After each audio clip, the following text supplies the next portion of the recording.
Now, as somebody who's been a psychotherapist, I always have to personalize these things. So I need to ask you, did you want to be famous? Is that something that, was in your psyche at some point?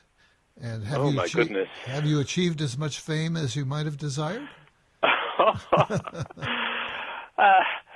I think had I had a sort of a deep yearning for something called fame, I don't think I would have pursued a career in psychotherapy, which is the least public career that I know of. I mean, everything that goes on in psychotherapy, as you know only too well, takes place behind closed doors.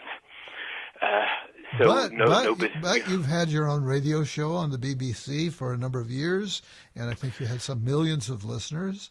And then there are all the conferences that you've mentioned where you present, and people are pressing you for your wisdom. Well, this is where I think your first comment is that fame is very relative. That yes, I mean I did work for the BBC at one point for several years, and I did speak to, well, I think it was about 15 million listeners per week, but that was on radio, and when I walked down the streets, nobody knew who I was at all. And exactly. I must say I enjoyed it. And the small experience that I did have when I had done a few television documentaries, the next day I did notice, after they were broadcast the night before, I did notice people sort of looking at me and whispering, and it gave me just a slight taste of what proper celebrities, film stars and sports stars must feel like, and how very potentially intrusive that might feel. It can cut both ways, can't it? It can feel I'm sorry, very David? good, but too much of a good thing can be very bad.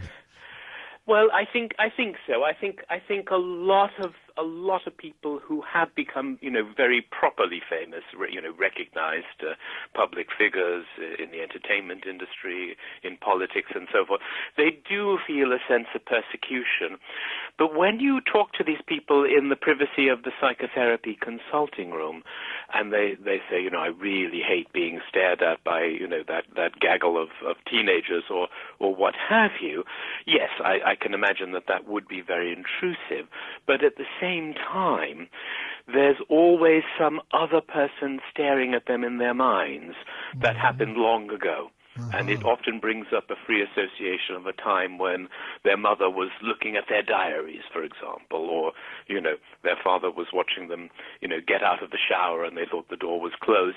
Some early experience of exposure always gets evoked in those kinds of situations. Are those sort of negative experiences that you're referring to? They sound like they might be.